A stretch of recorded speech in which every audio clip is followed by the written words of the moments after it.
আসসালামু আলাইকুম দর্শক, ইউকে অথবা ইউরোপ অথবা পৃথিবীর যে কোনো প্রান্ত থেকে আপনারা আমাদের আইন বিষয়ক এই অনুষ্ঠান দেখছেন, তাদের সবাইকে সাদর আমন্ত্রণ জানাচ্ছি আমাদের যথারীতি আইন বিষয়ক অনুষ্ঠান দ্বিতীয় মাত্রায় আপনাদের সাথে বরাবরের মতো উপস্থিত আছি আমরা দুইজন, আমি এবং আমার সাথে প্রিয় ভাই কাউসার কুরাশি ভাই, সলিসিটার। আসসালামু আলাইকুম দর্শক। আপনাদের সাথে কাউসার ভাইয়ের সাথে সবসময়ের মতো আমিও আছি। সবাই আমাদের সালাম নেবেন। অনুষ্ঠানের শুরুতে আমরা সবসময় একটা বিষয় আপনাদের সাথে শেয়ার করে নিতে চাই যে এটা একটা আইন বিষয়ক শুধুমাত্র আলোচনা। এখানে যদি আপনার কোনো গুরুত্বপূর্ণ বিষয় বা যদি আপনি কোনো আইনের কোনো স্পেসিফিক বিষয়ে আপনি আলোচনা করতে চান অথবা আপনার যদি কোনো আইনি পরামর্শের দরকার হয়, আপনি অবশ্যই নিকটস্থ কোনো বিশেষজ্ঞের সাথে অথবা কোনো সলিসিটার, ব্যারিস্টার অথবা কোনো আইনজ্ঞের সাথে আপনারা যোগাযোগ করবেন, এটা আমরা আশা করব। আমরা কথা না বাড়িয়ে দর্শক চলে যেতে চাই অনুষ্ঠানের মূল পর্বে। আমরা সাধারণত 2টা অথবা 3টা টপিক্সের উপরে আলোচনা করি। আজকে কাউসার ভাই এবং আমি আপনাদের সাথে আছি। আলোচনায় থাকবে মূলত অ্যাসাইলামের বিষয়টা আমরা প্রথমে আলোচনা করব, কারণ প্রত্যেকবার আমরা বলি যে অ্যাসাইলাম নিয়ে আমরা কিছু আলোচনা করব, কিন্তু সময়ের স্বল্পতার কারণে আমাদের আসলে অ্যাসাইলাম নিয়ে আলোচনা করা হয় না। তো আমরা আজকে ভাবছি যে যেহেতু এটা একটা খুবই একটা burning issue at the moment, যেহেতু আমরা বাংলাদেশের বিষয় নিয়ে আমরা এই দেশে প্র্যাকটিস করে থাকি। কাউসার ভাই, আপনি জেনে থাকবেন বিভিন্ন পট পরিবর্তনের কারণে অ্যাসাইলামের যে মেইন উপাদানগুলো থাকে এটা এই মুহূর্তে বেশ টক অফ দ্য টাউন, অথবা বলতে পারেন যে সময়ের প্রয়োজনে এটা একটা বিশেষ আলোচনার গুরুত্ব রাখে। সেই সুবাদে আজকে আমরা অ্যাসাইলামের বিষয়টা প্রথমে আলোচনা করছি। দর্শক, আমি কাউসার ভাইয়ের সাথে শুরুতে আলোচনা করছিলাম আমরা অনুষ্ঠানের আগে যে কাউসার ভাই, দেশে এখন যে পরিস্থিতি, দেশ বলতে আমাদের দেশের কথা আমরা বোঝাচ্ছি দর্শক, দেশে আজকেরও যে সংবাদ মাধ্যমে বিভিন্ন জিনিস উঠে আসছে যেগুলো খানিকটা অনভিপ্রেত, এবং এই যে মোটিভে যে থিম, এগুলোর থেকে আমাদের অনেক শিক্ষণীয় বিষয় আছে। আমরা সবাই চেষ্টা করব যাতে আমাদের দেশটা সুন্দর এবং সাবলীলভাবে চলে, কাউসার ভাই, ভালো হয়, যাতে সবার জন্য যাতে ভালো হয়। আর সেই সুবাদে বা সেই সুযোগে অথবা সেই অসুবিধার কারণে যদি কারোর কোনো অসুবিধা হয়ে থাকে, তাহলে তাদের যে আইনি সুযোগ সুবিধা নেওয়ার সুযোগ পৃথিবীর বিভিন্ন জায়গায় রয়ে গেছে, সে বিষয় নিয়ে আমরা আলোচনা করব। আমরা আশা করি না যে কেউ কোনো ঝামেলার ভিতরে আপনারা পড়বেন। তারপরেও জীবন ইজ ভেরি ইম্পর্ট্যান্ট। আমি বা আপনার জীবন যদি আমরা বেঁচে থাকি, তাহলে এক সময়ে অবশ্যই আমরা আমাদের সব কিছুকে আবার এক জায়গায় নিয়ে আসার সুযোগ পেতে পারি। কাউসার ভাই, আমি আলোচনায় এভাবে কথা না বলে দীর্ঘায়িত না করে আমি আপনার সাথে আলোচনায় যেটা বলছিলাম যে আমরা অ্যাসাইলামের মূল যে বিষয়গুলো আছে, কাউসার ভাই, এই পটভূমি নিয়ে আমরা কিছু আলোচনা করি। আসসালামু আলাইকুম দর্শক। তো বেসিক্যালি আজকে আমরা যেটা আলাপ করব, অ্যাসাইলাম আপনি কিভাবে করবেন। এতদিন থেকে আমরা জানি বা আমরা আলোচনা করেছি যে অ্যাসাইলামের জন্য কোন কোন গ্রাউন্ড প্রয়োজন, কী জন্য প্রয়োজন এবং কোন কোন এরিয়াতে অ্যাসাইলাম হয়। আমাদের অনেকেরই ধারণা আছে কিংবা ছিল যে শুধুমাত্র পলিটিক্যাল অ্যাসাইলাম না, শুধু পলিটিক্যাল অ্যাসাইলাম না, অন্যান্য বিষয়গুলো আছে মাহফুজ ভাই, যেগুলো দিয়ে অ্যাসাইলাম আপনি করতে পারবেন। আরও প্রায় 6টা যে আছে আপনার ওপিনিয়নের জন্য, আপনার রিলিজিয়নের জন্য, আপনার সেক্সের জন্য। আপনি যদি কোনোভাবে আপনার যে হোম কান্ট্রি আছে ওইখানে authority fail to provide you any protection and you have the enough fear, then you can claim asylum. But একটা শর্ত হচ্ছে, অ্যাসাইলাম আপনি ইউকেতে এসে করতে হবে, ইউকের ভিতরে এসে করতে হবে। বাংলাদেশ কিংবা অন্য যে কোনো জায়গা থেকে আপনি অ্যাসাইলাম করতে পারবেন না। এটা হচ্ছে কনভেনশনাল রাইটে যদিও মানুষ, কাউসার ভাই সুন্দর বলছেন, কনভেনশনালি মানুষ এসে করে, বাট আপনি দেশের বাইরে থেকেও যখন অ্যাসাইলাম করার একটা প্রসেস আছে, বাট ইন জেনারেল সেটা খুবই স্পেসিফিক কারণের জন্য করা যায় বা হতেও পারে। এবং সেটা যদি এরকম হতো, তাহলে দেখা যাচ্ছে যে পৃথিবীর সব জায়গা থেকে সব মানুষ তার দেশে বসে অ্যাসাইলাম করতো। সেই সুবাদে এটা যে একদম করা যাবে না তা না, but there R some criteria, যেটা আপনি বললেন যে এরকম করে করা যায়। আপনি সুন্দর করে বললেন কাউসার ভাই যে 5টা বিষয়, এবং এই 5টা বিষয়ের ভিতরে যেটা যদি কেউ না পড়ে, তাহলে একটা নন কনভেনশনাল রাইটও আছে, যেটা মিলে আসলে 6টাই হয়। কাউসার ভাই, ইউ আর অ্যাবসলিউটলি রাইট। আমরা একটা কাজ করতে পারি দর্শকদের সুবিধার্থে, আমরা আলোচনা যেহেতু করছি কাউসার ভাই, আমরা বলে নিতে পারি যে যেমন ধরেন আমাদের যে 5টা বা 6টা বিষয় আছে, আমরা স্পেসিফিকভাবে আলোচনা করে আমরা ওইটার উপর আলোচনা করলে হয়তো আমাদের দর্শকদের জন্য সুবিধা হবে। তো আমরা যদি প্রথমটাই ধরি তাহলে আমরা রেস বলতে পারি। রেস বলতে আমরা কি বুঝি, তারপরে আমরা রিলিজিয়ন বলতে আমরা কি বুঝি এবং কোন গ্রাউন্ডসে হবে। ন্যাশনালিটি 3 নম্বরে থাকে ন্যাশনালিটি নিয়ে আমরা কি আছে কি এটা নিয়ে কিছু আলোচনা করব। পলিটিক্যাল অপিনিয়ন, যেটা অনেক বেশি ভার্স একটা বিষয়, যেটা আমরা ইন জেনারেল অ্যাসাইলাম বলতে আমরা পলিটিক্যাল অপিনিয়নকে বুঝি, কিন্তু আসলে আপনি সুন্দর করে বলছেন এটাই না, আরও যে 5টা জিনিস রয়ে গেছে সেটার সাথে, সেটাকে আমাদেরকে গুরুত্বের সাথে চিন্তা করতে হবে। বিকজ আমরা দেখা যাচ্ছে পলিটিক্যাল অপিনিয়নের সাথে আমাদের আরো কোনো যদি বিষয় যুক্ত হয়ে যায় তাহলে ইট কুড বি বেটার, শক্ত হবে আপনার অবস্থানটা।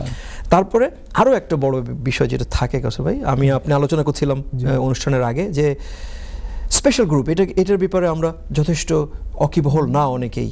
স্পেশাল সোশ্যাল গ্রুপ, এই গ্রুপটার ভিতরে যারা পড়বে, এটা একটা ভার্স, এটাকে আপনি দুনিয়ার সব মানুষকে অলমোস্ট এর ভিতরে ফেলতে পারবেন বা পড়ে যায় অনেকে। আর সেটা থাকার কারণে যদি কারোর well founded fear of their life থাকে, এটাই আর ওই প্রমাণ, ওই জিনিসটাই সবচেয়ে ভেরি ইম্পর্টেন্ট, যেটা হচ্ছে যে your local not local authority, your authority, I mean the law enforcement authority failed to protect you in your own country. আর সেই ক্ষেত্রে যদি আপনাকে well founded fear of your life, persecution, আপনি ইনহিউম্যানলি ট্রিট হবেন, আপনি জেল জরিমানা হতে পারে, আপনার এমন একটা সিচুয়েশন সৃষ্টি হলো যেখানে আপনি আপনার ডিগনিটি নিয়ে বাঁচতে পারছেন না, আপনার ওপিনিয়নকে আপনি এক্সপ্রেস করতে পারছেন না, আপনার life in not as suppose to be, সেই ক্ষেত্রে আপনি অবশ্যই অ্যাসাইলাম করতে পারবেন সেফ কান্ট্রিতে, যেখানে আপনার জীবন নট ভেরি স্পেসিফিকলি এটাকে সবসময় আলোচনা করা হয় যে are you an economic migrant or you are a real asylum seeker. That is one of the most important. ওই যে যখন ইন্টারভিউ নেয় তখন একটা ভেরি কমন কোয়েশ্চন তারা করে যে what is your intention to come in UK, to come in the UK. So did you intend to come in the UK for any other reason? Correct. Any other reason means particularly that you are getting any financial benefit. Correct. তারা specifically না বললেও তারা এটা হয়তো mean করে, কিন্তু দেখেন asylum is not everyone's cup of tea. It has to be specifically design যে আপনার life in general is not safe, আপনার well founded fear of your life, যেটা আপনাকে আপনার জীবনকে শঙ্কামুক্ত করছে না। আপনি আমাদের যেটা মাহফুজ ভাই, যে যারা চলে আসছেন ও দর্শকরা যারা শুনতেছেন আর কি, যে ফার্স্ট ইন্টারভিউ যেটা স্ক্রিনিং ইন্টারভিউ, এই ইন্টারভিউটা এত ইম্পর্টেন্ট, এটাই হচ্ছে বেস আপনার অ্যাসাইলামের। যদিও এটাকে মনে করা হয়, অনেকেই মনে করেন যে এটা যে চাকলে আমি দিলাইলাম যে আমরা এই বিষয় নিয়ে একটু ডিসকাস করব যে ফার্স্ট ইন্টারভিউ আমরা কি যদি এটাকে শেষ করে আসি কাসবে, তখন আমরা আলোচনা যখন আমরা প্রসেসটা করব তখন আমরা প্রসেসের সাথে যাব এবং প্রসেসটা স্পেসিফিক ভাবে আমরা করে নাকি সেটা বোধহয় বেটার হয় মনে হয়। তো আমরা একটা কাজ করি, আমরা স্পেশাল গ্রুপ থেকে বের হয়ে যদি দিস 5 কনভেনশনাল রিজনের ভিতরে যদি কেউ না পড়ে থাকেন, তাহলে তার মানে এই না যে তার অ্যাসাইলাম করার সুযোগ নেই। এই কথা বলার আগে এই কথা আমাদের আরো একটু দর্শকদের স্মরণ করিয়ে দেওয়া দরকার যে উই আর নট অ্যাডভোকেটিং যে ইউ ডু অ্যাসাইলাম। আমরা অবশ্যই বলছি যে we are just providing information and obviously যদি আপনার লাইফ বা আপনার জীবনে যদি ওয়েল ফাউন্ডেড ফেয়ার না থাকে, আপনি যদি আপনার জীবন শঙ্কা মুক্ত থাকে, তাহলে আপনি অবশ্যই অ্যাসাইলাম করার কোনো দরকার নেই। আপনার যদি ওয়েল ফাউন্ডেড অফ ফেয়ার থাকে অফ ইউর লাইফ, আপনার জীবনে যদি শঙ্কা থাকে, তাহলে of course you have right to claim asylum. যদি আপনি পারসিকিউটেড হওয়ার সম্ভাবনা থাকে, যদি আপনাকে ইনহিউম্যানলি ট্রিট করার সম্ভাবনা থাকে, আপনার জেল জরিমানা হবে, আপনার নামে কেস আছে, হামলা আছে, মামলা আছে, then of course you have the right to claim asylum to save your life. It's not because আমি ভয় পাচ্ছি কোনো কিছু ছোট জিনিসে, আমি সাপ কেঁচো চোখ দেখে ভয় পাই না, আই ক্যান্ট গো ব্যাক। যেটা ওই যে আগেই আমি বলছি এগেইন এন্ড এগেইন যে আপনার যেখানে ল এনফোর্সমেন্ট এজেন্সি আছে, এরা fail to protect you according to your opinion. আপনার ওপিনিয়নের জন্য, আপনার যে কোনো ওপিনিয়ন হতে পারে, যে ওপিনিয়নটা আপনার দেশের সরকার কিংবা আপনার দেশের পুলিশ ফোর্স আপনাকে প্রোটেকশন দিতে ফেল হচ্ছে। অ্যাবসলিউটলি। শুধু এটার সাথে সাথে আমরা এটাও অ্যাড করতে পারি বোধ হয় কাসব ভাই, যে আপনাকে প্রোটেক্ট করতে পারছে না একটা ব্যাপার আছে, instead of protecting you they are putting you in more danger. এরকম সিচুয়েশন আমরা দেখি তৃতীয় বিশ্বের বিভিন্ন দেশ থেকে। এটা রিলিজিয়াস ওপিনিয়নের ক্ষেত্রে এটা হয়, পলিটিক্যাল ওপিনিয়নের ক্ষেত্রে এটা হয়, সেক্স এর ক্ষেত্রে এটা হয়, সেক্সুয়াল ওরিয়েন্টেশনের ক্ষেত্রে এটা হয়, এটা খুব বেশি হয়। আপনি আর নট অনলি দ্যাট, যে ইন কালচারাল আবার সামাজিকভাবে সে যে বিতশ্রদ্ধ অবস্থায় থাকে, এটাও একটা মেন্টাল হেলথের যে একটা কোয়াইট সিগনিফিক্যান্ট ডিটেরিওরেশন হয় এজ ওয়েল। আপনি যেমনটি বললেন যে আপনার ফান্ডামেন্টাল রাইট থেকে যখন আপনি বিচ্যুত হবেন তখন আপনার মেন্টাল হেলথ ডিটেরিয়েট করে। আমাদের দেশ বলতে আমরা বাংলাদেশকে বোঝাচ্ছি, এখানে সাউথ ইস্ট এশিয়াতে মেন্টাল হেলথকে অত বেশি প্রায়োরিটি দেওয়া হয় না বলে আমাদের ধারণা। কিন্তু আপনি উন্নত বিশ্বে দেখবেন, আমরা এদেশে দেখতে পাই যে মেন্টাল হেলথটা কত বেশি ইম্পর্টেন্ট। আপনার মেন্টাল হেলথের উপর অনেক কিছু ডিপেন্ড করে আপনার ফিজিক্যাল হেলথ রিভলভ হয়। অবশ্যই, এবং আপনার activities, day to day life activities, সব জিনিসগুলো। একটা জিনিস আপনি খেয়াল করবেন, প্রায় প্রশ্ন হয় যে, আমি আগে বলছিলাম যে প্রায় প্রশ্ন হয় যে do you have any stress. আমরা আসলে স্ট্রেস অনেক সময় বুঝি না যে আমার স্ট্রেস আছে। সোজা বাংলায় যদি হই যে আপনার পেরেশানি আছে, আপনার পেরেশানিটু আপনার একটা স্ট্রেস। হ্যাঁ, আপনার পেরেশানি ছাড়া তো মানুষ খুব কম। কেউর স্ট্রেস টেম্পোরারি, কেউর স্ট্রেস পার্মানেন্টলি, কেউর স্ট্রেস ভেরি সিভিয়ার, কেউর স্ট্রেস মাইল্ড স্ট্রেস, বা স্ট্রেস ছাড়া তো কেউ নাই। Are you able to cope with that? Yes, this is the issue. আপনি কোপ যদি করতে পারেন না, দেন আপনি অসুস্থ। আর যে আপনি কোপ করতে পারেন স্ট্রেস, আপনি ওভারকাম করিয়ে দিতে পারেন, আপনি ফিজিক্যালি ফিট আছেন। Anyway, this is the medical expression. ভালো কথা বলছেন কাসব ভাই। এটা আমাদের দর্শক, আমরা যখন আলোচনায় আরো আসবো, মেডিকেলটা কিভাবে আপনার সহায়ক ভূমিকা পালন করতে পারে এটা আমরা আলোচনার ভিতরে রাখবো। স্পেশালি দ্য স্ট্রেসটা কিভাবে, স্ট্রেস কতটা ইয়ে হতে পারে, সুইসাইডাল থট থাকতে পারে, মানুষের মানে মোরালি ডাউন থাকতে পারে, আপনার ফিজিক্যাল যে মেন্টাল হেলথের কারণে আপনার ফিজিক্যাল যে ডিটেরিওরেশন হয়, এগুলো অল শুড বি ইনক্লুডেড। আর তার জন্য আপনি শুধু বললেই হবে না, আপনাকে একটা প্রমাণ দিতে হবে, প্রমাণপত্র হিসাবে কোনো কিছু হাজির করতে হবে, যেটা আপনি জিপি থেকে নিতে পারবেন, হসপিটাল থেকে নিতে পারবেন, প্রাইভেট মেডিকেল ট্রিটমেন্ট থেকে নিতে পারবেন, সাইকিয়াট্রিকের কাছ থেকে নিতে পারবেন। দেয়ার আর সো মেনি আদার অপশন আছে।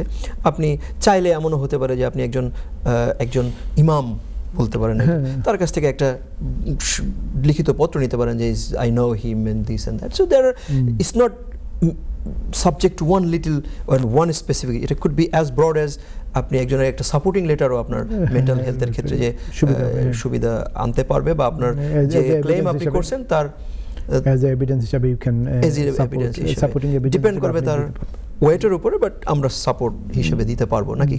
Of course. তো আমরা যেটা বলছিলাম কাসব ভাই, এই পাঁচটার ভিতরে যখন আমরা না পড়বো, যদি কেউ না পড়ে, তার মানে it's not the end of the world. We can again to find another option that I don't fall into this. এই পাঁচটার ভিতরে আমি পড়ছি না কনভেনশনালে, নন কনভেনশনাল একটা আছে যেটা কোনো কিছুর ভিতরেই পড়ে না। However, I have well founded fear of my life. আমার জীবনের আপনার সবগুলোই যে বক্সের ভিতর পড়বে এরকম না। কন্ডিশনটা, মেইন কন্ডিশনটা হচ্ছে আপনার ইনাফ ভয় ভীতি আছে কিনা, আপনার জীবনের ঝুঁকি আছে কিনা। যে দেশ থেকে আসছেন, স্পেশালি বাংলাদেশ থেকে, আমরা বাংলাদেশ নিয়ে কথা বলতেছি, বাংলাদেশ থেকে আসতেছেন, আপনার মেন্টালি এবং শারীরিকভাবে আপনার জীবন নাশের হুমকি আছে কিনা। মানে যে বক্সের ভিতর পড়বে আপনি ওই গ্রুপের ভিতরই পড়বেন। সো আমরা অ্যাসালাম বলতে পলিটিক্যাল অ্যাসালামকেই বুঝি, এটাই বসে আসলে এটা না। দর্শক, আমাদেরকে মনে রাখতে হবে যে there are some other options, there are some other matters we can আমরা আলোচনার শেষের দিকে আমরা বলবো যে অ্যাসাইলাম যখন ডিটারমাইন্ড হয় তখন কিভাবে ডিটারমিনেশন তারা করে, এবং কোন কোন জিনিস, মুখ্য জিনিসগুলো তারা ডিটারমিনেশনের ক্ষেত্রে বিশেষভাবে এটার উপরে তারা প্রেশার দেয় যে ইয়েস, আপনি যদি এই ক্যাটাগরিতে না পড়েন তাহলে কোন ক্যাটাগরি, কোন ক্যাটাগরিতে না পড়লে কোন category, they are to give it to you. যদি আপনার ওরকম কোনো প্রবলেম থাকে, then they must be looking into. যদি না থাকে, দেন দেয়ার আর আদার প্রসিজার, আমরা সেটা নিয়ে আলোচনা করব। তো এই পাঁচটার ভিতরে যখন পড়ছি না, তখন আরও একটা যেটা আছে, যেটা হলো নন কনভেনশন। আর এই নন কনভেনশনালে পড়ার জন্য আপনার কোনো কনভেনশনের দরকার নেই, because a name says it everything. It's non conventional, it could be anything as silly as, আমি বলতে পারি যে আমি আমার কান্ট্রি অফ অরিজিনে যদি আমি যাই, তাহলে আমার কান বাঁকা হয়ে এদিকে চলে আসে, ফর এক্সাম্পল। এটা ইট could B possibly the most serious example, but আমি বলছি যে এরকম একটা সিচুয়েশন আমার সৃষ্টি হয় যেটা আমার লাইফের জন্য ইন ডেঞ্জার হতে পারে। আমার মেন্টাল হেলথের জন্য ইনডেঞ্জার হতে পারে, আমার ডিগনিটির জন্য ইনডেঞ্জার হতে পারে, আমাকে এমন কোনো কিছুর ভিতর দিয়ে যেতে হবে যেটা আমি as a human being won't feel as good as I should supposed to be feeling, বা আমার যে মৌলিক রাইট যেগুলো আছে সেগুলোর ভিতরে আমরা যাতে না হই। তো দর্শক, আমরা আমাদের অনুষ্ঠানের প্রায় ব্রেকের কাছাকাছি চলে এসেছি। আমরা আপনাদের সাথে আছি, আমরা আলোচনা করছি আজকে অ্যাসাইলামের বিষয় নিয়ে। আপনারা যারা আমাদের সাথে কথা বলতে চান বা যদি আপনাদের কোনো সুচিন্তিত কোনো মতামত থাকে, তাহলে আপনারা স্ক্রিনের নিচে যে নাম্বার আছে সেখানে কল করে স্টুডিওতে আমাদের সাথে কথা বলতে পারবেন, আমাদের সাথে আপনাদের সুচিন্তিত মতামত রাখতে পারবেন। আমরা এখনই একটা ব্রেকে যাব দর্শক, দেখা হচ্ছে ব্রেকের পরে। আমাদের সাথেই থাকুন, ভালো থাকুন, সুস্থ থাকুন, আবারও দেখা হচ্ছে ব্রেকের পরে। Thank you. আসসালামু আলাইকুম সুধী দর্শক, আপনাদেরকে আবারও স্বাগত জানাচ্ছি আমাদের আইন বিষয়ক অনুষ্ঠান দ্বিতীয় মাত্রায়। ধন্যবাদ আপনারা আমাদের সাথে থাকার জন্য। যেমনটি বলছিলাম জাস্ট ব্রেকের আগে, আপনারা যদি আপনাদের কোনো সুচিন্তিত মতামত রাখতে চান তাহলে অবশ্যই আমাদের সাথে স্টুডিও লাইনে যোগাযোগ করতে পারবেন, আপনাদের সুচিন্তিত মতামত রাখতে পারবেন, অথবা কোনো কোশ্চেন থাকলে আপনাদের মতো করে আপনারা সেই কোশ্চেন আমাদের সাথে করতে পারবেন। আলোচনার মাধ্যমে আমি এবং কাসর ভাই আছি আপনাদের সাথে। আমরা ইনশাল্লাহ চেষ্টা করব আপনাদের প্রশ্নের উত্তর দিতে। আলোচনার মাধ্যমেই আমরা চেষ্টা করব। আমার মনে হয় যে আপনারা উত্তর পেয়ে যাবেন ইনশাল্লাহ। আপনারা যদি দেখতে থাকেন, আমাদের সাথে থাকেন, তাহলে আপনাদের উত্তর আপনারা পেয়ে যাবেন। আমরা যেমনটি বলছিলাম ব্রেকের আগে কাসর ভাই, অ্যাসাইলামের বিভিন্ন অন্তঃপন্ত নিয়ে ছোটোখাটো বিষয় যেটা আমাদের অনেক সময় খুবই প্রয়োজনীয় হয়ে যায়, আমরা হম্বিতম্বি করি, অনেক সময় খুঁজে পাচ্ছি না যে কোথায় কি করব, ভালো আইনি পরামর্শের প্রয়োজন হয়। But as a one disclaimer, যে আমরা কাউকে উৎসাহিত করতেছি না যে আপনি আসলেন এবং অ্যাসাইলাম আপনি ক্লেম করেন, এটা উৎসাহীদের জন্য আজকের আমাদের প্রোগ্রামটা না, অবভিয়াসলি নাও, কিন্তু যাদের প্রয়োজন তাদের জন্য অবশ্যই এটা ইয়ে হবে। নট দ্যাট আমরা কাউকে উৎসাহিত করছি যে আপনার অ্যাসাইলাম করুন, অফকোর্স নট এট অল। আর যদি আপনি অযথা অতি উৎসাহিত হয়ে অ্যাসাইলাম করে ফেলেন, তাহলে যেটা হয় আপনি দেখবেন স্ট্যাটিস্টিক্স ইজ ভেরি পুয়ার। আপনি দেখবেন যে আমাদের স্পেশালি বাংলাদেশিদের অ্যাসাইলামের সংখ্যা খুবই কম। কারণ হয় কি যে আপনার দেখা যাচ্ছে অনেক সময় আপনার well founded fear of life আছে, কিন্তু আপনি এটাকে ঠিকমতো প্রকাশ করতে পারছেন না, প্রমাণ করতে পারছেন না, যার কারণে আমরা অনেক সময় একটু ঝামেলার ভিতরে পড়ে যাই। দেখা যাচ্ছে যে প্রসিজারাল যে ব্যাপারটা আছে এটা ঠিকমতো ফলো না করার কারণে আপনার ক্রেডিবিলিটি যেটা থাকে এটা নষ্ট হয়ে যায়। আপনার যখন একবার ক্রেডিবিলিটি নষ্ট হয়ে যায়, it is very difficult to get that back. একবার যদি কেউ আপনাকে না করে ফেলে, তাহলে আবার নতুন করে সেটাকে হওয়া করাটা যথেষ্ট ডিফিকাল্ট আছে। এটা শুধু আমার ক্ষেত্রে না, জীবনের প্রত্যেকটা ক্ষেত্রে। অতএব first attempt is the best attempt, and that should be the best attempt.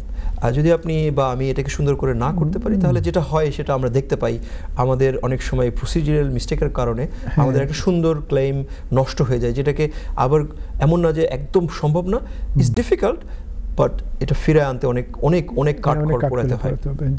তো যেমনটি বলছিলাম যে আমরা যখন অ্যাসাইলাম করি তখন আমাদের কিছু প্রসিডিউরাল ম্যাটার থাকে। কাসর ভাই, আপনি খুব সুন্দর করে বললেন যে screening interview, main interview, screening interview সম্বন্ধে আপনি কিছু বলেন। কাসর ভাই, স্ক্রিনিং ইন্টারভিউর আগে আপনাকে বা যিনি অ্যাসাইলাম চান, ক্লেম করতে চান, একটা ফোন করতে হবে। অ্যাসাইলাম ইনটেক ইউনিটের ফোন নাম্বার আছে, ওই একটাই নাম্বার, ওই নাম্বারে কল করলে আপনি যে লোকেশনে আছে, নিয়ারেস্ট লোকেশনে, আপনি বার্মিংহাম এরিয়াতে থাকলে আপনাকে সলিহলের ওই দিকে দেবে, কার্ডিফ এরিয়ার ওই দিকে দিলে কার্ডিফে দেবে, লিভারপুল দেবে, অথবা লন্ডনে, বেশিরভাগই লন্ডনের ওই দিকেই দেয়, এখানে ওইটা সবচেয়ে বড় ইউনিট। ক্রয়ডনের যেটা আছে ওইটাই সবচেয়ে বড়, ডেমোগ্রাফিক্যালি মানুষের সংখ্যা এদিকে বেশি থাকে, বেশি আর কি। এখন তারা যেটা করছে, আপনাকে ও ফোন থাকা অবস্থায় আপনার ইমেল নিয়ে ইমেইলে আপনাকে অ্যাপয়েন্টমেন্ট লেটারটা দিয়ে দেবে। টাইম টু টাইম এটা চেঞ্জ হয় না, এটা দেখবেন যে এই সপ্তাহে একটা আছে, আগামী সপ্তাহে আরেকটা চেঞ্জ হয়ে যাচ্ছে। হাউএভার এখন যেটা বলেন, এখনটা এরকম হচ্ছে না যে ইমেলের সাথে সাথে আবার কেউ দ্বিতীয়বার ফোন করে একটা দীর্ঘসূত্রিতা করে না। এই যে আবার ফোন করবে, আগে ছিল ফোন করলেন বলতো যে আপনাকে 2 সপ্তাহ 3 সপ্তাহ 4 সপ্তাহের ভিতর অ্যাসাইলাম ইউনিট থেকে, ইনটেক ইউনিট থেকে আপনার ফোন করবে, ফোন করে আপনাকে বলবে যে কোন দিন আপনার ইন্টারভিউ। এখন সাথে সাথেই বলে ফেলে যে ইয়েস, এই আপনার ইমেল, এই ইমেল অ্যাড্রেস, এই দিন আপনার সাথে সাথে আপনার রেফারেন্স নাম্বারটা, টাইমটাও দিয়ে দেয়। প্রায় ম্যাক্সিমাম আপনার ফোনের 2 সপ্তাহ 3 সপ্তাহের ভিতর আপনি অ্যাপয়েন্টমেন্ট। আমি তো দেখছি যে অলমোস্ট 2-3 দিনের ভিতর অনেকে পেয়ে গেছে। আর সবচেয়ে মজার ব্যাপার কি কাসর ভাই বলেন তো, দেখেন আমরা 2 বছর 3 বছর যেটা ওয়েট করতাম, সেটা এখন 2-3 মাসের ভিতরে হয়ে যাচ্ছে। হ্যাঁ, ডিসিশনটা এইজন্য দর্শকদের আমাদেরকে স্মরণ করিয়ে দেওয়া দরকার। হ্যাঁ, এটা ভেরি ইম্পর্টেন্ট হচ্ছে যেটা মাহফুজ ভাই, যে অনেকেই ওই যে সেকেন্ড ইন্টারভিউর পরে, ফাইনাল ইন্টারভিউর পরে আপনার সময় নাই ডকুমেন্টগুলো কালেক্ট করার। কারেক্ট। এই জন্য ফার্স্ট ইন্টারভিউর সময়ই আপনি আপনার ডকুমেন্টগুলো কালেক্ট করে ফেলবেন। আপনার যে এভিডেন্স আছে, যেখান থেকে নিয়ে আসতে, যেখান থেকে নিয়ে আসতে হয়, বাংলাদেশ থেকে হোক আর যেখান থেকে নিয়ে আসতে হোক, আপনি যেটা নিয়ে আসবেন। আপনি মেইন কপিগুলো পারলে নিয়ে আসবেন, প্রথমে স্ক্যান কপিগুলো নিয়ে আসবেন, এবং কোনো ডকুমেন্ট যদি আপনার ডিফারেন্ট ল্যাঙ্গুয়েজে থাকে, বাংলায় থাকে, তাকে মনে রাখবেন এটাকে যে ইংলিশ করাবেন। ইংলিশ করানোর জন্য আপনাকে একটা সার্টিফিকেট প্রয়োজন যে ওই জায়গা থেকে এটা ইংলিশ। খুব সুন্দর কাজ। আমরা এটার ব্যাপারে আলোচনা করে ফেলি যদি আমরা ভুলে যাই by chance, because it's very very vital. আপনি দর্শক হয় কি অনেক সুন্দর ডকুমেন্ট দিয়ে দিচ্ছেন, অনেক কিছু দিচ্ছেন, বাংলা থেকে এটা ইংলিশ অথবা যে কোনো অন্য ভাষা থেকে এটা ইংলিশে করা হচ্ছে, কিন্তু it's not been done with the qualified person. তো এটাকে তারা গুরুত্ব নাও দিতে পারে। এই বিষয়টা কেস ল আছে, এটা নিয়ে আমরা আলোচনা বিষয়ে যাব না, কিন্তু আপনি যখন এই ডকুমেন্টগুলো দিবেন, you must provide a credible translation. Credible translation is as important as your original document. If your documents is আপনার যে ডকুমেন্ট থাকবে, এই ডকুমেন্টগুলো যদি যে ভাষায় থাকুক না কেন, ওই ভাষার ক্রেডিবল যে কোনো একজন ট্রান্সলেটর দিয়ে আপনি ট্রান্সলেট করে তখন জমা দিবেন। আদারওয়াইজ তারা যদি এইটার উপরে কোনো গুরুত্ব না দেয়, বা এটার যে ওয়েট বলি আমরা আইনের ভাষায়, যে এটাকে যদি কোনো ওয়েট না দেওয়া হয়, then we have very little to say, যে আমরা আর্গু করতে পারবো না। আমরা ওই যে দেখি বিশেষ করে যে যারা পলিটিক্যাল অ্যাসাইলামের ক্ষেত্রে মেজরিটি অনেকেরই এগেইনস্টে অনেকগুলা মামলাগুলো আছে, কেসগুলো আছে। তো কেসের ক্ষেত্রে যে ডকুমেন্টগুলো বাংলাদেশে আছে, ফার্স্ট এফআইআর থাকে, চার্জশিট থাকে, ওই এর মধ্যখানে একটা এজহার থাকে। তো এজহারের সিস্টেমটা ইউকে ক্রিমিনাল লতে নাই। ইউকে ক্রিমিনাল সিস্টেমে এজহারের সিস্টেমটা নাই। ফার্স্ট ইনভেস্টিগেশন রিপোর্ট, তারপরে চার্জশিট। আপনাকে বলে ফেলবে যে you been charge for this offences, you can go to the court and prove yourself you are not guilty or plead guilty, whatever it is. But বাংলাদেশের মধ্যখানে এজহার আছে। এজহারটাকে যদি আপনার উকিল সাহেব এক্সপ্লেন করে না দেন হোয়াট ইজ এজহার এবং এটা দিয়ে আমি কি বোঝাতে চাচ্ছি, এবং যদি একটা ইন্ডেক্স দেন সাথে সাথে যে ইয়েস এই হচ্ছে আমার কেস, এটা হচ্ছে ফার্স্ট 3 পেজ হচ্ছে এফআইআর, এরপর এজহার মানে হচ্ছে যে আমি অ্যাপ্লিকেশন করেছি হায়ার অথরিটির কাছে টু অ্যাকসেপ্ট মাই কেস। এটা হচ্ছে এজহার। এক্সপ্লেন করে দেন যে হোয়াট ইজ এজহার। এজহার is not a English word, is a not Bangla word, is I think Farsi অথবা Urdu word, it is a different word.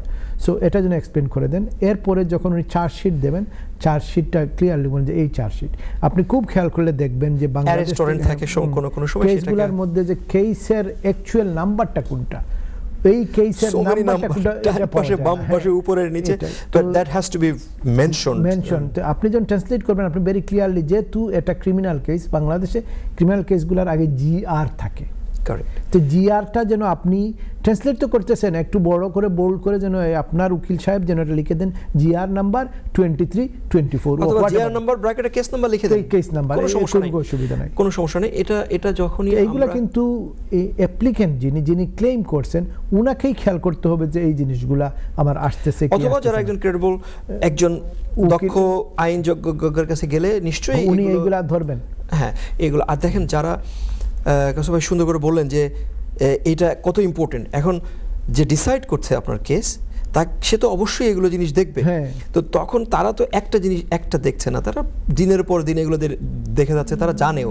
কিন্তু তারা যদি চায় তাহলে এটাকে তারা ইগনোর করতে পারে, because you are not, burden of proof is on you. আপনাকে প্রুফ করতে হবে যে yes this is my presentation, this is what I would like you to consider. আর সেটা কনসিডার করার জন্য আপনাকে ক্রেডিবিলিটি প্রুফ করতে হবে যে আই এম ক্রেডিবল।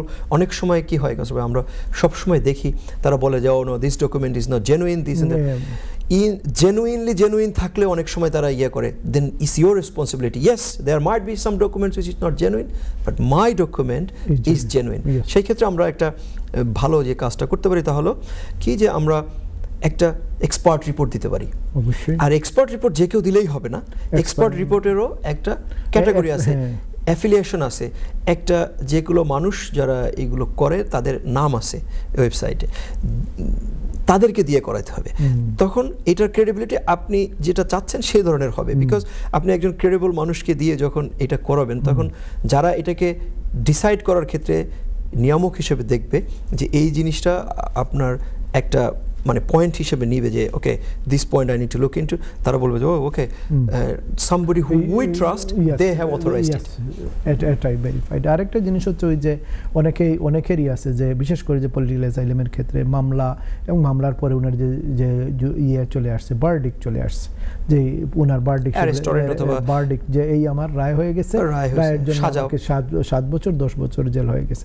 কিন্তু আমি যেটা অ্যাডভাইস না, আমি সবাই ইনফরমেশন শেয়ার করতে চাইবো, যেটা হচ্ছে যে আপনি একজন উকিল সাহেবের কাছ থেকে তো এটা পাইলেন, আপনি কেন অন্য উকিল সাহেবের কাছে যান না যে আমার এটাকে আপিল করা যাবে কিনা, আপিল করলে এটার আউটকাম কি আসবে, আমার কি সেম সেন্টেন্স আমার থাকবে না ডিফারেন্ট সেন্টেন্স আসবে। তাহলে আপনার যদি আরেকটা পেপার আরেকজন উকিল সাহেবের কাছে যান, আরেকজনের কাছে ওপিনিয়ন নেন এবং ওনার একটা লেটার অথবা ওনার একটা ওপিনিয়ন আপনার কাছে ইমেলের মাধ্যমে আপনি যেভাবেই আসুক এটা যদি আপনি অ্যাটাচ করেন, তাহলে হোম অফিস অবশ্যই দেখবে যে না, উনি একজন উকিলের উপরে নির্ভর না, অন্যজনের কাছ থেকে উনি একটা ওপিনিয়ন নিয়ে আসছে, এক্সপার্টের কাছ থেকে ওপিনিয়ন নিয়ে আসছে, যেটার মাধ্যমে উনি রিলাই করতেছে না উনি গেলে সেম আউটকাম হবে। অ্যাবসলিউটলি কাসু ভাই, আমাদের ট্রেডিশনাল বিষয় একটু না বললেই হয় না। এখানে আমি কারোর উপরে বিশুদ্ধার করছি না অথবা কাউকে বলছি না। আমরা যারা প্র্যাকটিসে আসি, আমাদের কাছে এসে বলে যে ভাই এটা হইলে ওইতো না নি এটা ইত্যাদি করে দাও, no is burden on you. Yes, it is. আপনাকে প্রমাণ করতে হবে। He is not the solicitor to do this. I am not giving to you. You are not giving to them. Help you to the seat. They cannot produce you any sort of evidence, or they cannot say this is evidence is genuine or this evidence is not genuine. Whatever you produce, this is that they can send to the Home Office by maker by. কিন্তু এখন আমাদের যারা আমরা practice আছি তাদেরও দায়িত্ব আছে, আমাদেরকেও ক্লায়েন্টদেরকে বোঝায় বলতে হবে যে লোক, অথবা দর্শক যারা আছেন ওদেরকে বোঝায় বলতে হবে যে লোক, for your own interest you need to give this document. আপনি যদি এটা দিতে পারেন তাহলে আপনার আউটকাম ভালো হতে পারে, because you have well founded fear of your life. এটাকে প্রমাণ করার জন্য আমি শুধু রাস্তায় বসে চিৎকার করলে তো হবে না, আমাকে ডকুমেন্টেশন দিতে হবে। আমি যাতে এইটার ক্রেডিবিলিটি বাড়াইতে পারি, সেই ডকুমেন্টের যে সাপোর্টিং এভিডেন্সিয়াল যে ম্যাটারগুলো আছে সেগুলোকে আমার উপস্থাপন করতে হবে। যদি আমি সেটাকে উপস্থাপন করতে পারি তাহলে যারা এটা যারা দেখছেন তারা অবশ্যই এটাকে হয়তো সুনজরে দেখবেন, because most of the documents আর আবর্জনা দিয়ে মানুষ ভরে ফেলে। যেটা বলছিলাম, তো প্রথমে কল করলেন, কল করার পর এরা ইমেইল করে আপনাকে অ্যাপয়েন্টমেন্ট একটা দিয়ে দিল। ওই অ্যাপয়েন্টমেন্টে যখন যাবে ওটাকে স্ক্রিনিং ইন্টারভিউ বলে, এবং এটা বেশি সময় না, 30 থেকে 40 মিনিট। আপনার যদি ইন্টারপ্রিটার প্রয়োজন হয় আপনি বলবেন, ইন্টারপ্রিটার আপনার কোন ল্যাঙ্গুয়েজের প্রয়োজন, অবভিয়াসলি যে বাংলা হলে বাংলা বলবেন, সিলেটি হলে সিলেটি ডায়ালগ বলবেন। হ্যাঁ, খেয়াল করবেন ইন্টারভিউ যখন যাবে ইন্টারপ্রিটাররা প্রায় বলবে যে তোরা সংখ্যা ফল লুকাইতে বাদে হইবা, ইয়েস নট হৌকা ইগুলা হৌকা, কিছু প্রশ্নের উত্তর ইয়েস নট হওয়া যায় না। সো বেটার ওই লগি আপনি এক্সপ্লেন করে কইবা যে I need to explain this.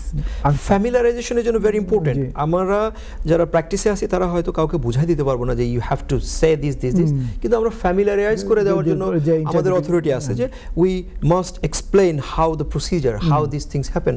আপনি ফ্যামিলিয়ারাইজ করতে পারেন, আপনি তাকে কাউকে বলে দিতে পারছি না আমরা যে you have to answer this question, because you are not there. আমরা যদি এখানে উপস্থিত থাকিও তারপরে আমরা এটাকে না কিছু বলতে পারবো না। হাউএভার আমরা তাদেরকে ফ্যামিলিয়ারাইজ করে দিতে পারবো যে ইন্টারভিউটা কিরকম হবে, এবং আপনি কিভাবে আপনার কথাগুলোকে, সত্য কথাগুলোকে কিভাবে সুন্দরভাবে উপস্থাপন করে দিয়ে আসতে পারবেন, এটা আমাদের রাইট আছে, এটা আমরা করতে পারবো, এটা ক্লায়েন্টের রাইট আছে। আবার আপনি যেমনটি বললেন যে আমরা চাইলেই কাউকে এক্সপ্লেন করে দিতে পারি না, কিন্তু চাইলেই আমরা ইয়েস নো উত্তর দিয়ে কিন্তু জিনিসটাকে ঠিকমতো বুঝে আসতে পারবো না। সেই ক্ষেত্রে আমরা এক্সপ্লেনেশনের খুব প্রয়োজন। এক্সপ্লেনেশন করার জন্য যদি কেউ না করতে দেয় তাহলে you just ask them, I need to explain this things, আমাকে এটা এক্সপ্লেইন করতে হবে, বলবেন যে can I kindly explain this because this is very important for my claim. Yes not হবে না। আর আরেকটা বিষয় মাহফুজ ভাই, যেটা হচ্ছে যে আপনি যখন ইন্টারভিউতে বা যিনি ইন্টারভিউতে যাবেন, ছেলে হোক মেয়ে হোক, যেই ফিমেল মেল যিনি হন, আপনার ইন্টারভিউ দেওয়ার ক্ষেত্রে ইন্টারভিউ আপনি কনফিডেন্টলি দেবেন। আপনি একদম যে ইয়েস নটের মধ্যে থাকবেন না।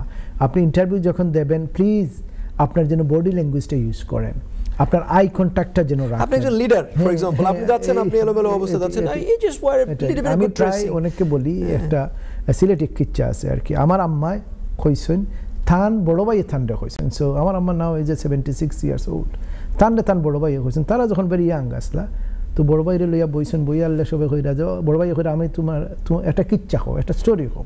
এটা আগে স্টোরি টাইম আছিল ইভিনিং সময় আর কি। তো তান করে ওকে আমি কিচ্ছা কইম। তো আমি যেটা এটাতে লানো করতাম যে এক আছিল মুরগর গিলা, যে মুরগির গিলা থাকে না, এই যে গিলা কলিজা, হ্যাঁ। তো এই আম্মা এরা তো খুবই ছোট, 7-8 বছরের, এরা কিছু বলতেছে না, তুমি বলছে কিচ্ছু মাতো না, তো হইমু কিলা। তো সেম থিং আমি এটা থেকে লার্ন করছি যে ওয়েল কমিউনিকেশন, ওয়েল কমিউনিকেশন আপনি ওয়েল কমিউনিকেশন করবেন। তো ওয়েল কমিউনিকেশন যদি না করেন তাহলে আপনার ইন্টারভিউ, এটা আপনার ইন্টারভিউ, অন্য কারো ইন্টারভিউ না। আর তারপর বডি ল্যাঙ্গুয়েজটা আপনি একদম এভাবে নিরাই নিথর হয়ে বসে আছেন, তো বোঝাই যাচ্ছে যে আপনি কিছু শিখে আসছেন, অথবা আপনি যা বলছেন তার মধ্যে কোনো ঘাপলা আছে।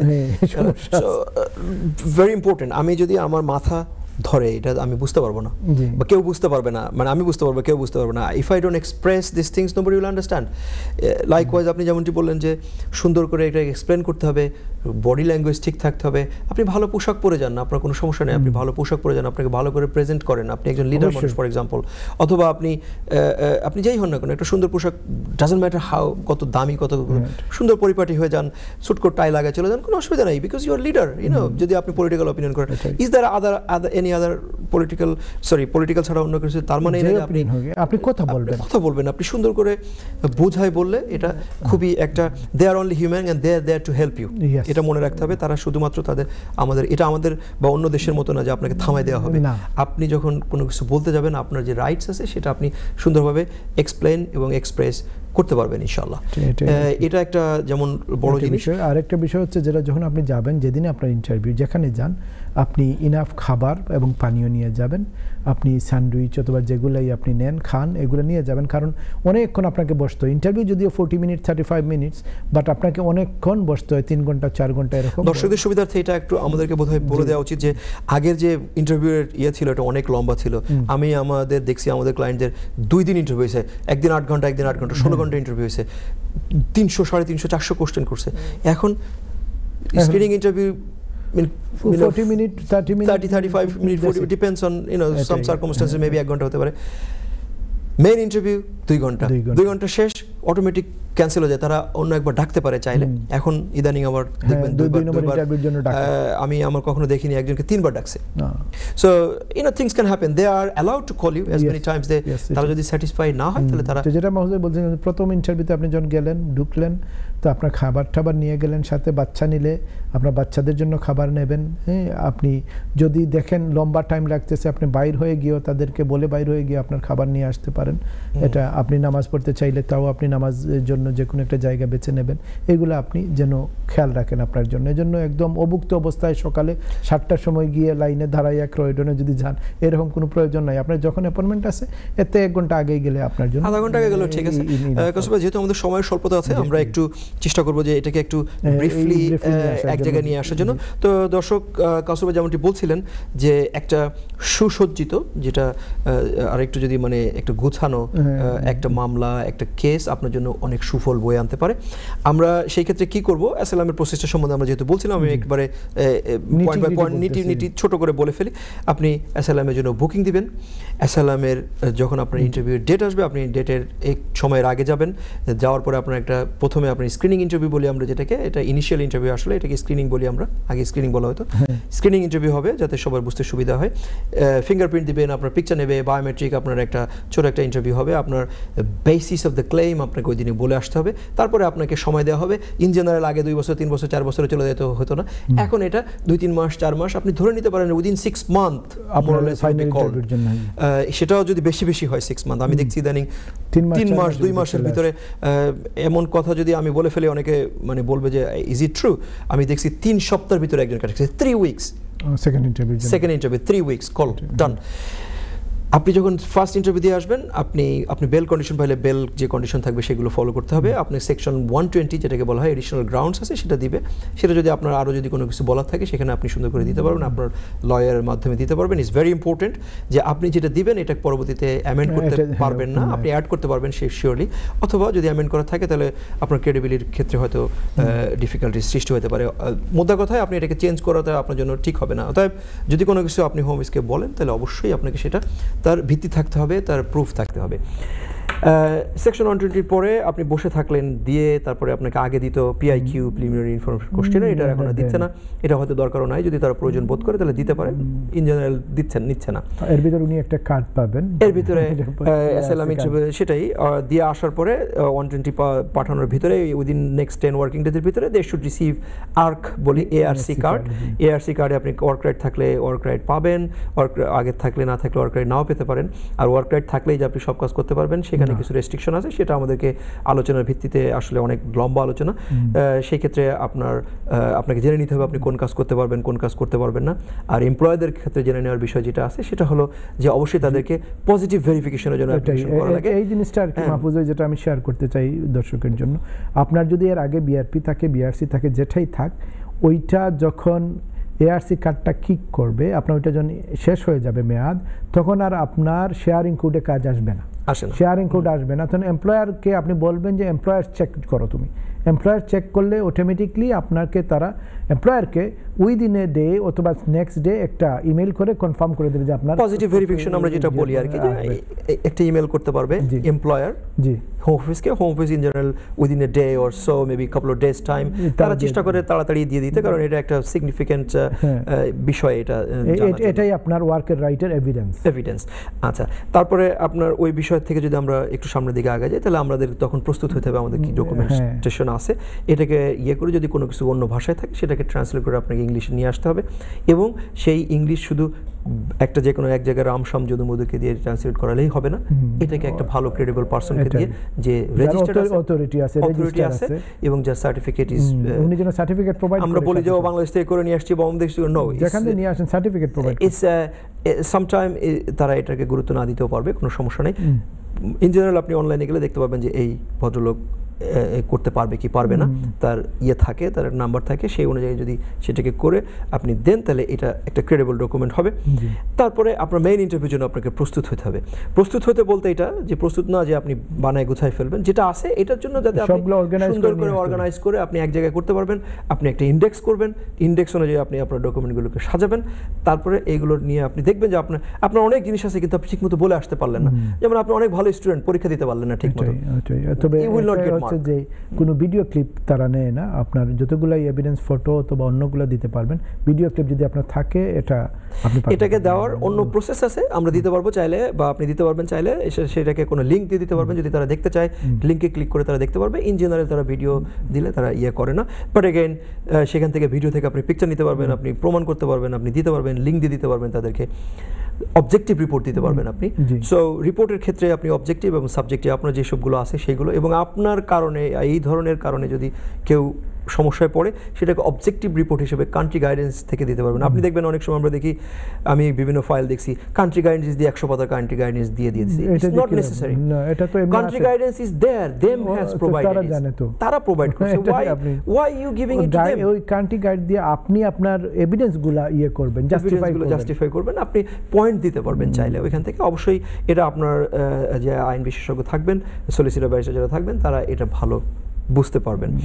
ভাই, যখন আমরা এই ডকুমেন্ট সাবমিট করে দিই, আগের মতো আমাদের এখন আর 3 বছর, 1 বছর, 1.5 বছর, 1.5 বছর, 5 দিনের ভিতরে না 1.5 বছর মানে দেয় না, 1.5 বছর আমাদের সময় ওয়েট করে না, দেখা যাচ্ছে 2 সপ্তাহের ভিতরে আপনার আউটকাম চলে আসছে। সো আমরা যেটা নিয়ে আগে অনেক কান্নাকাটি করতাম যে এত দিন লাগে, এখন মানুষ কান্নাকাটি করে এত কম সময়। সো আসলে কোনো কিছুতে উইন উইন সিচুয়েশন না, এত কম সময়, এটাও সত্যি কথা।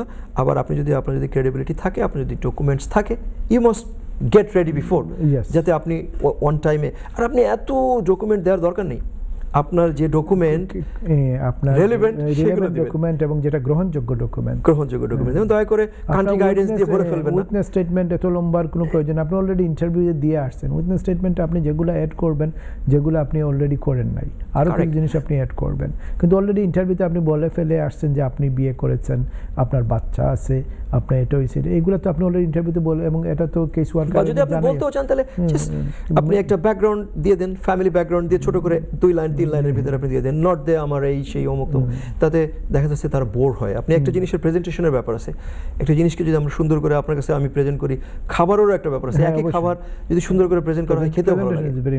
So it's very important. আর ডকুমেন্ট সাবমিশনের ক্ষেত্রে একটা কথা না বললেই নয়, দেখা যাচ্ছে যে আমরা ডকুমেন্ট যখন সাবমিট করে আমাদের ভাইরা, তখন দেখা যাচ্ছে ফার্স্ট পেজ আছে 1 নম্বরে, দ্বিতীয় পেজ চলে গেছে 72 পেজে।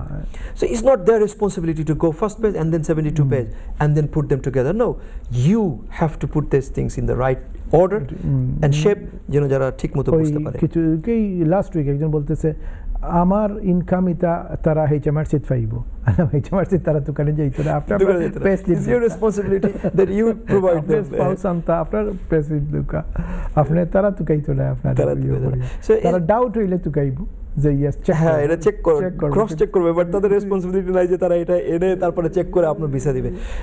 কৌশল ভাই, সুন্দর করে আপনি যেমন বললেন, নেক্সট আমাদের এপিসোড কবে হবে, নেক্সট প্রোগ্রামটা আগে আমাদের নেক্সট প্রোগ্রামের কাছাকাছি সময় আমরা চলে এসেছি। আর 2 সপ্তাহ পরের মঙ্গলবার চেক করে বলেন, আমরা বলে দিব দর্শকদের উদ্দেশ্যে। যদি কারোর কোনো সুচিন্তিত কোনো মতামত থাকে আমাদের সাথে যোগাযোগ করতে পারবেন। আমাদের আজকের বিষয়ে যেটা নিয়ে আমরা কথা বলছিলাম, অ্যাসাইলাম, তার ইনিশিয়াল ইন্টারভিউ নিয়ে কথা বললাম, আমরা মেইন ইন্টারভিউ নিয়ে কথা বললাম, ডকুমেন্ট সাবমিশন নিয়ে কথা বললাম, ডকুমেন্ট সাবমিশনের পরে আপনার আউটকামের বিষয়ে আমরা কথা বলছি। এখন আউটকাম আসার পরে যদি আল্লাহ না করুক কোনো কারণে আপনার আউটকাম খারাপ হয়, তাহলে তারও প্রসিজার আছে, আমরা অন্য একদিন এই বিষয়ে বিশদ আলোচনা করব। ছোট করে এটা বলা যায় যে আপনি আপিল করবেন, আপিল করার ক্ষেত্রে আপনার যে যদি কোনো ফার্দার ডকুমেন্ট থাকে সেটা দিতে পারবেন। আপনার আপিল যদি কোনো কারণে রিফিউজ হয়ও, তারপরে আপনার ফার্দার সাবমিশনের সুযোগ থাকবে। ফার্দার সাবমিশনে যদি কোনো ইয়ে হয়, তাহলে আবারও আপনি ফার্দার সাবমিশন করতে পারবেন। there